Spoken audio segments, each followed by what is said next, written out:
You know, I came from a family where we always were into games and card games and that kind of thing. And I thought how wonderful it would be to introduce that to my children. So if you come over to our house, what you'll find is we have a room, there's a little cupboard thing, and in it and on top of it, there's game after game after game after game after game. And as my girls are kind of picking up these games and learning to play them, there are games that I thought would be pretty harmless, pretty docile, pretty, yeah. Don't get ahead of me yet. You don't know what game it is. Oh, yeah, you do. There we go. Yeah. This is one of them, right? Like I don't know if you ever played Uno before.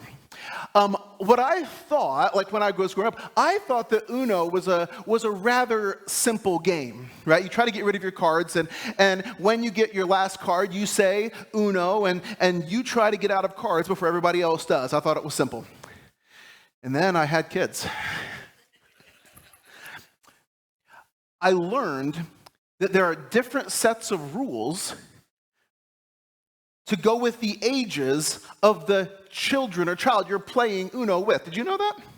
There is a set of rules when you play with adults, and there's a set of rules when you play with a young teen, and there's a set of rules when you play with a third grader, and there's a set of rules when you play with a kindergartner. Who knew? And then I found out there's even more rules depending on the combination of children you're playing with. That one was the one that really got me. I discovered that when you're playing with a kindergartner and a third grader, if you are too nice to the kindergartner, the third grader gets mad. Who knew? I was playing with kindergartner rules and learned I was doing it wrong. And then Chris and I, we made a possible error in judgment, I don't know. And we found out, did you know there's different versions of Uno now? Like when I was growing up, there was one version. Now there's multiple versions of it. There's one that we just got. It's called Uno, Show No Mercy. There's a draw 10 in there. In fact, not one, there are multiple ones. And in Uno, Show No Mercy, you can stack those 10s. In fact, if you have more than 25 cards in your hand, you're out. Yeah, they put a number on it, 25.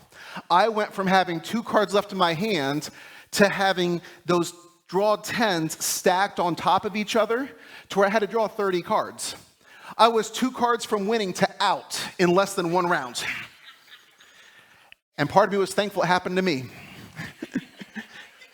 Because if it happened to one of my kids, it would have been, especially certain ones of them, it would have been even worse. It would have been a meltdown. And I was like, oh man, something simple. We wouldn't have family time. That turned into something hugely complicated. Ever that happened to you?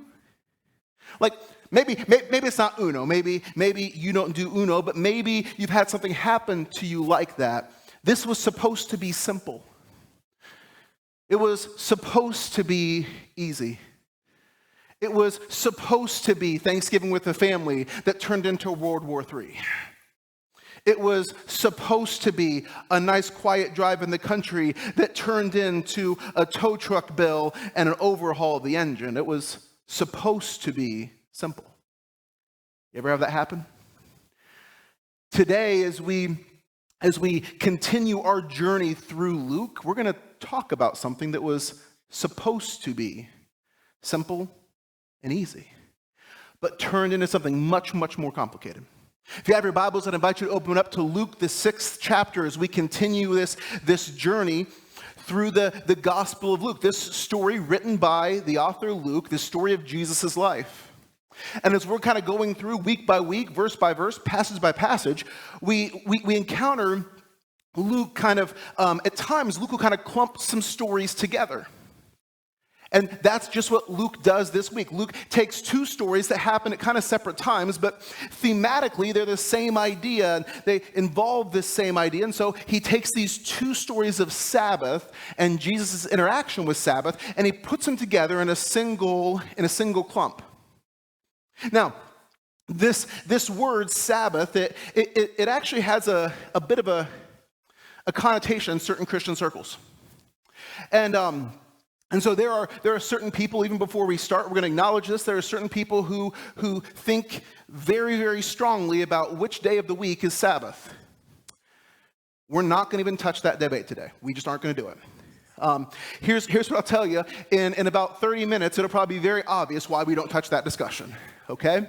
For our purposes, you're going to hear me today talk about Sabbath and Sunday pretty much interchangeably. That's how we're going to do it. And there's comment cards. If you don't like that, you're welcome to fill out a comment card and toss it in the offering plate. You're absolutely welcome to do that, and we can talk about it later. I'd be comfortable with that. But in 30 minutes, hopefully it'll be very obvious why we are entering that discussion.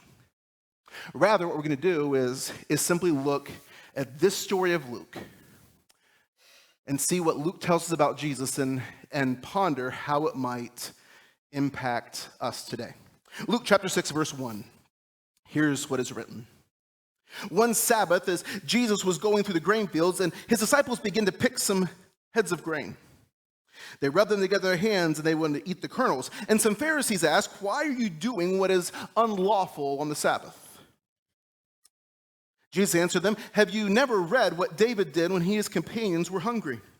He entered the house of God, and taking the consecrated bread, he ate what is lawful only for the priest to eat. And he also gave some to his companions. Then Jesus said to them, 'The Son of Man is Lord of the Sabbath.' On another Sabbath, he went into the synagogue and was teaching, and a man was there whose right hand was shriveled. The Pharisees and teachers of the law were looking for a reason to accuse Jesus, so they watched him closely to see if he would heal on the Sabbath. But Jesus knew what they were thinking and said to the man with the shriveled hand, 'Get up and stand in front of everybody.' And so he got up and stood there. And Jesus said to them, 'I ask you, which is lawful on the Sabbath, to do good or to do evil, to save life or to destroy it?' And he looked at them all and said to the man, 'Stretch out your hand.' And he did so, and his hand was completely restored. But they were furious and began to discuss with one another what they might do to Jesus." At first blush, this story seems kind of over the top, doesn't it? The idea Jesus heals somebody and people get furious about it. But it would help us to know that as Luke recounts these two different stories and shares them with us, it would help us to know that Jesus is not beginning a new debate. Jesus is not beginning a new discussion. This is actually a discussion that was a very real part of Jewish life when Jesus walked on the earth. The rabbis would debate this back and forth. In fact, it's not a debate that's really ever went away. Even today, Jews of different sects or different denominations will still talk about this back and forth. They'll still discuss it. Just so you know, this discussion it involves up to 39 different categories of things that are or are not acceptable on the Sabbath. I didn't say 39 things. I said 39 categories of things. Things like, for certain Jews, the debate is, can you ignite something on Sabbath? Well, the rabbis would say, no, you can't ignite something on Sabbath, but what does it mean to ignite something? Is it lighting a fire in the fireplace, or is it turning on a light switch? Can you ignite? Can you extinguish? Again, is it taking and putting out a candle, or is it turning off a light switch? How far can you carry things? What can you carry? How far can you walk? These are the debates. This is a discussion that exists in the Jewish community today and existed back then. Jesus is not starting something new. This is not some crazy random thing Jesus is talking about just to needle somebody. This is a part of the discussion that was going on. And so as Jesus, if you can picture in your mind's eye, Jesus is walking through a field. Behind him is a little trail of people, almost like a mother duck with a bunch of baby ducks, right? And Jesus is walking along. Behind him are all these disciples, and then there's some Pharisees mixed in with that. And as they're walking along, these disciples just reach down and grab some heads. Probably barley was what was in the field at those points. They grab some heads of grain. And they begin to take it with their hands and rub their hands together to release that inner kernel from the hard, crunchy exterior. And they begin to munch on it because Jesus forgot to feed them breakfast. Thank you. There we go. Jesus forgot to feed them breakfast. And so because of that, they were munching on something. They were hungry. And as they're doing that, the Pharisees behind them are going, ooh, Jesus, you got to see this. Your guys are doing what's unlawful. And before we judge them too harshly, let's pause and understand the Pharisees. The Pharisees deep within them believed that if all of us together follow the law good enough, then what will happen is God will send a rescuer. The Pharisees are not just going around looking for people to correct. They are not going around and trying to be jerks. That's not what they're trying to do. Their understanding is if we just do good enough, if we follow this good enough, then God will send someone to get rid of these horrible Romans. And so when people stepped out of line, inside of them, what the Pharisees are going, if you're stepping out of line, then what you're doing is you're punishing our entire community. Because we're all missing out on what God wants to do because you're not doing the right thing.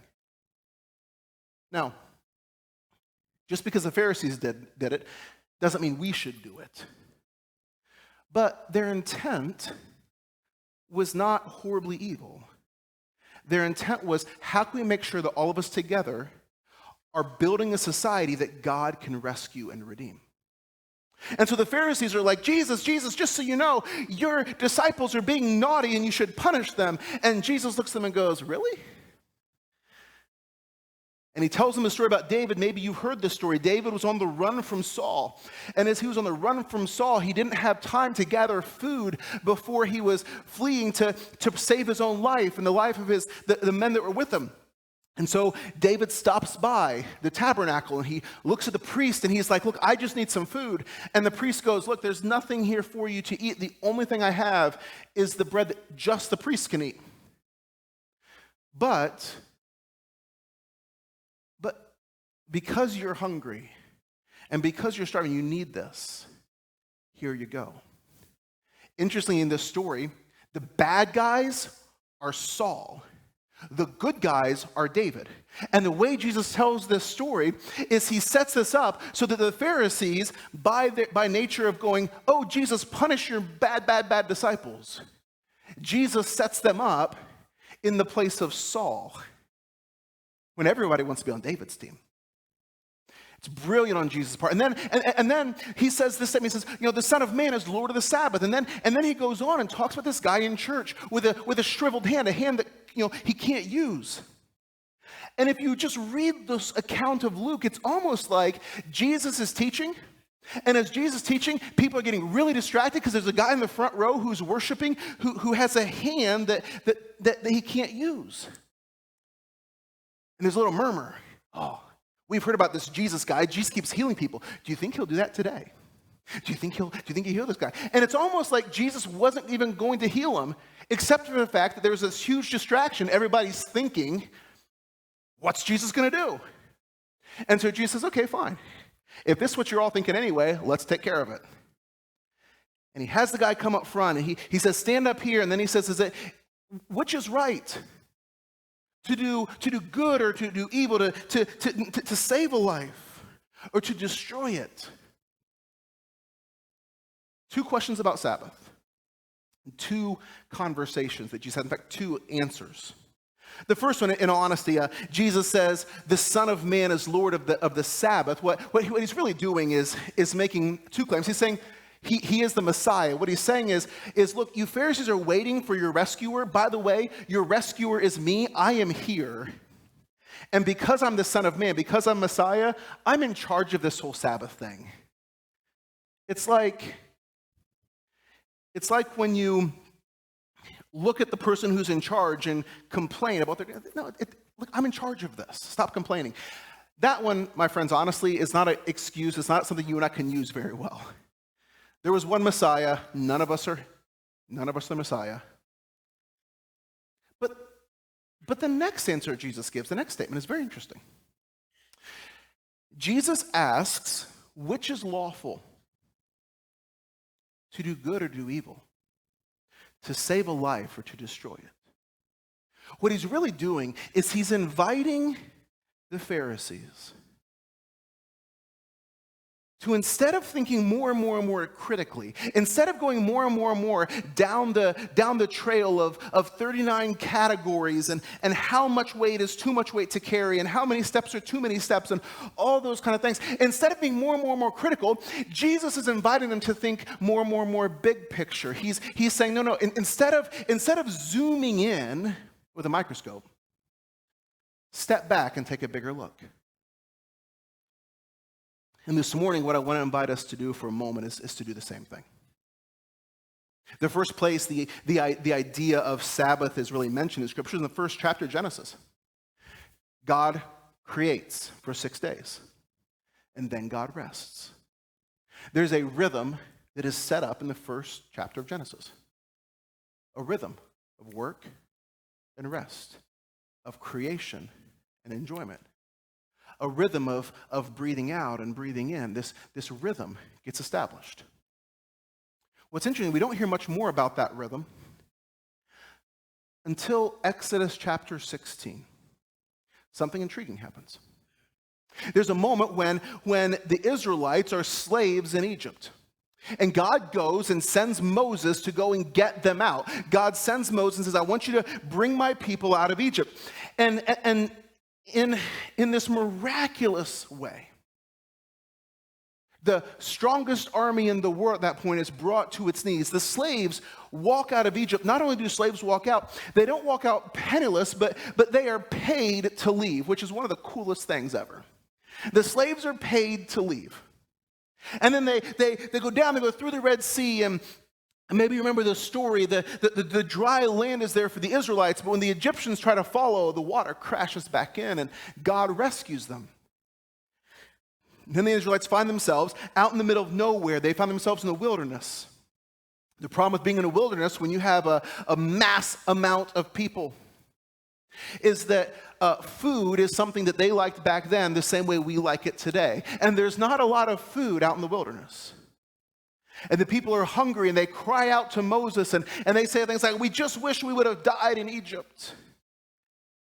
And Moses goes, come on, God, help me out here. And God says, okay, here's what we're going to do. There's going to be this thing, we're going to call it manna. What happens every morning when you wake up, the ground is going to be covered with this stuff. Think Frosted Flakes. Every morning when you wake up, there's going to be like a ground that's going to be covered with Frosted Flakes. And then what God says is this. Here's the instructions you give. It's very interesting. Here's the instructions. Monday, Tuesday, Wednesday, Thursday, and Friday. They didn't have those names, but for our purposes, Monday through Friday. Wake up, go outside, and collect an omer. It's a unit of measurement. Collect an omer of Frosted Flakes for every single person in your house. So if you have 2 people, get 2 omers. If you have 5 people, get 5 omers. If you have like 12 kids, if you have 12 people in your house, get 12 omers. It doesn't matter. There's going to be enough. Get 1 omer for every person in your house. And God's very clear on this. Don't get more than that. You get exactly this. 1 omer per person. The ratio is really simple. This is not high-level calculus. This is simple ratio, 1 to 1. Because if you get more, what's going to happen is if you get more because you're trying to stockpile, it's going to rot, and your stuff is going to smell really bad. So don't do that. 1 to 1. For 5 days. The 6th day, that day, you go out and you collect 2 to 1. For every 1 person, get 2 omers. So every other day, it'll rot if you get extra. The 6th day, you get 2. Because the 7th day ain't going to be no Frosted Flakes.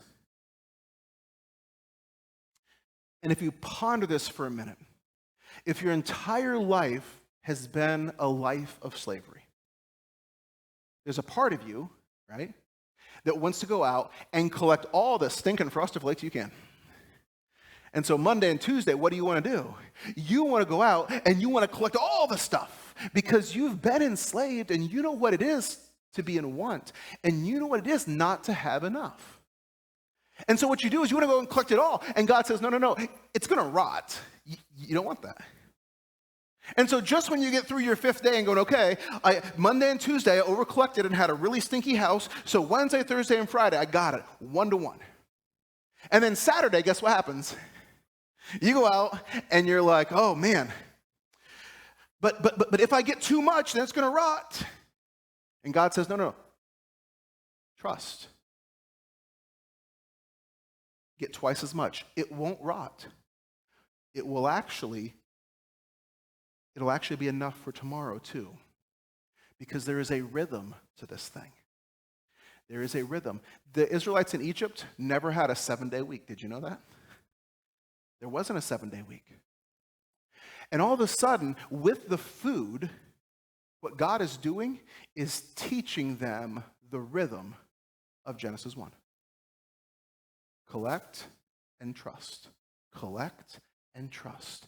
Collect and trust. Collect and trust. It is an opportunity for rhythm. It is an exercise in trust. A couple chapters later is the passage, the Exodus 20, which we know because it has the 10 Commandments in it. And as the 10 Commandments are coming in, all of a sudden we get to this point in the 10 Commandments where, hey, guess what? Remember the Sabbath and keep it holy. You can work for 6 days, but you're going to rest too. Now again, we pause for a minute, and the way I grew up was this. Sunday's really boring. That's how I grew up. Sunday's boring. Because 6 days I get to play and do all the fun stuff, and then one day I have to sit and I can't do anything fun at all. That's how I was raised. But the longer I live in life, the more I realize something. Think about it. The Israelites never had a 7-day work week. Slaves in Egypt don't get 7-day work weeks.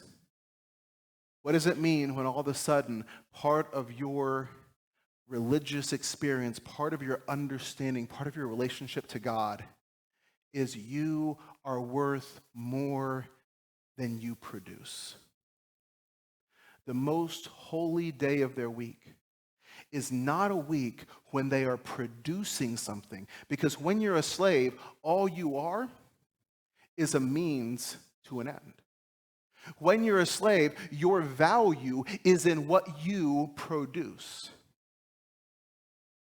However, the most holy day of the week for these slaves who came out of Egypt, the most holy day is the day where they pull out the lazy boys and breathe. See, Sabbath is not an obligation. Sabbath is a gift. Sabbath is not about trying to get God to love us. Sabbath is about the God who loves us beyond what we can give back. Sabbath is not about production. Sabbath is about rest and enjoying creation. Sabbath is about worship, not because God needs me to prove I'm worthwhile. Sabbath is about the God who says you are worthwhile even when you aren't building pyramids. Sabbath is a gift. When Jesus looks at these Pharisees and says, hey guys, what's the point? Stop microscoping in on how much you can carry, how many steps you can carry. Stop microscoping in on igniting and extinguishing flames. Stop microscoping in. Instead, guys, take a step back. What is Sabbath about? He's inviting them to remember the story. That Sabbath is a gift. It is a gift for you. It is a reminder that you are worth more than you produce. And it is an invitation to trust. For a moment, I'd like to invite you to ponder that.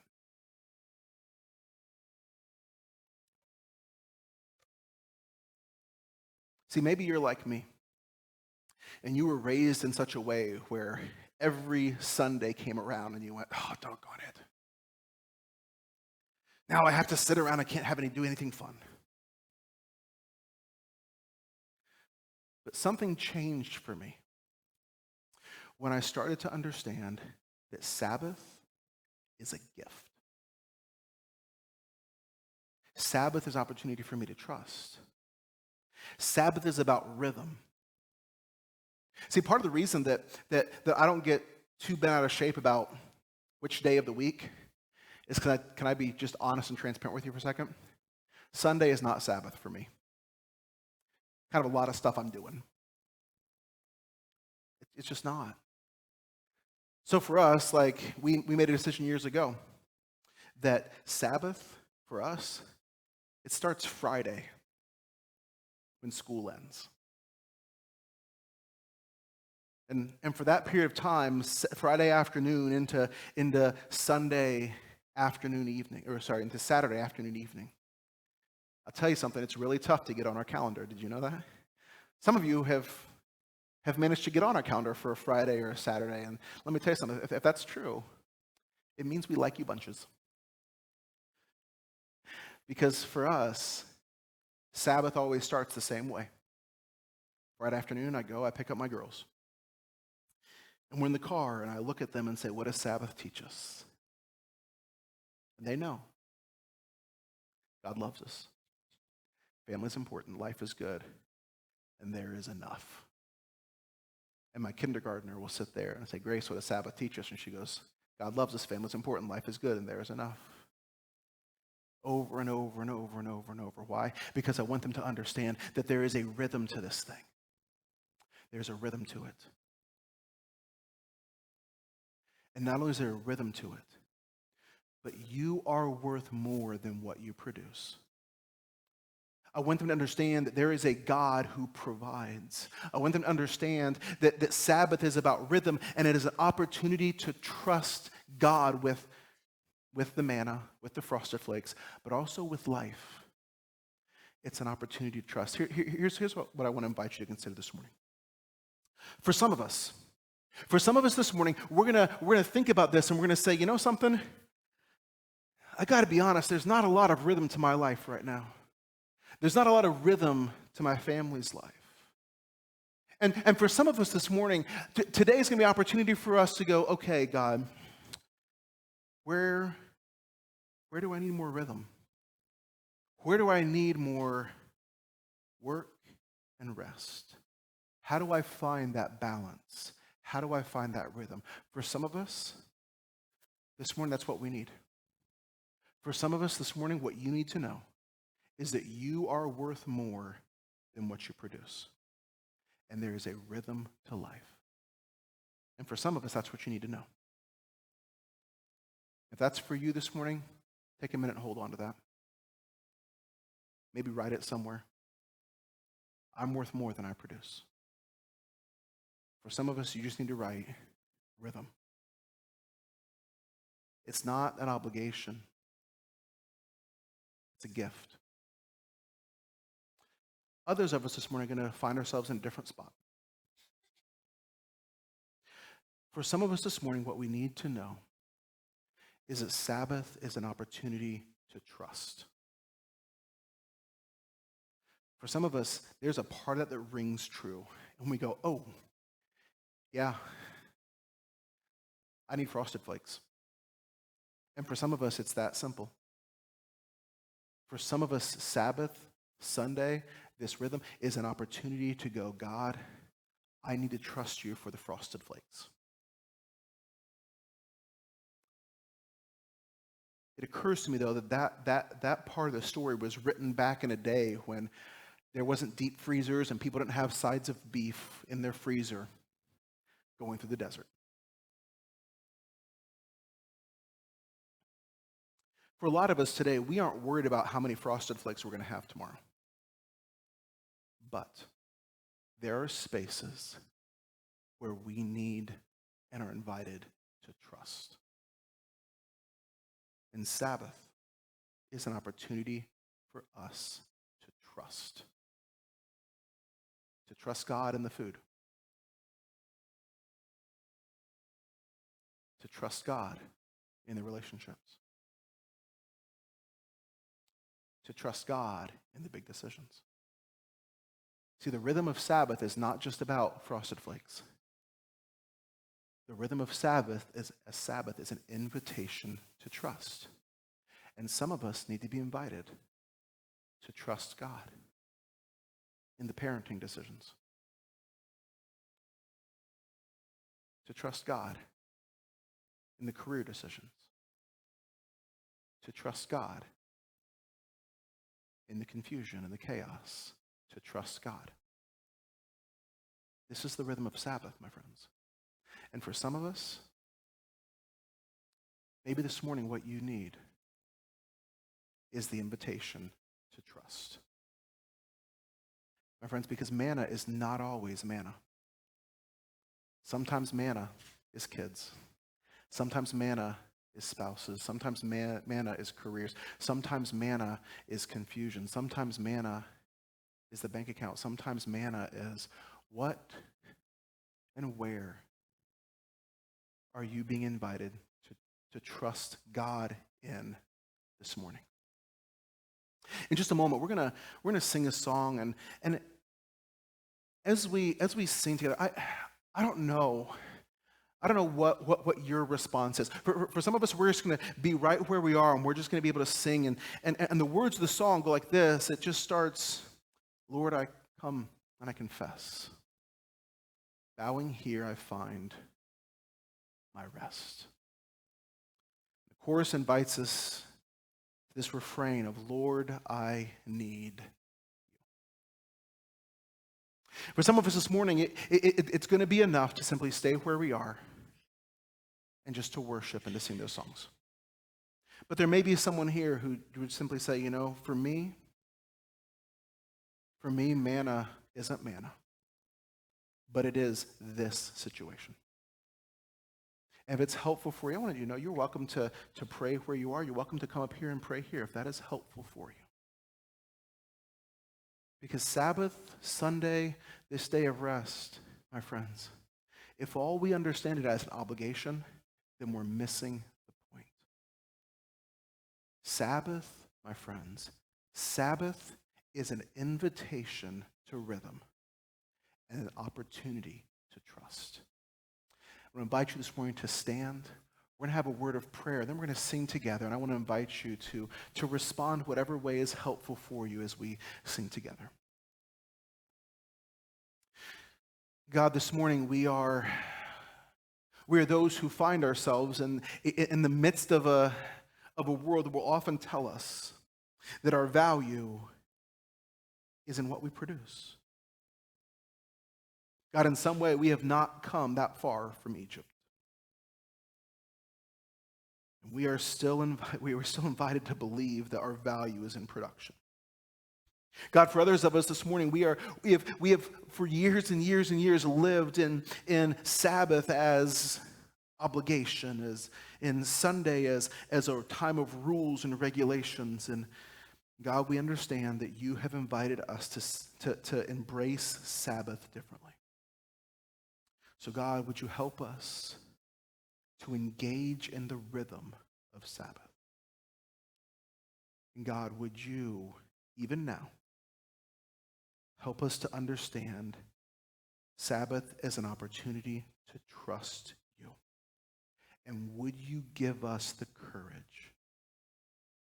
Would you give us the courage to trust you in all things?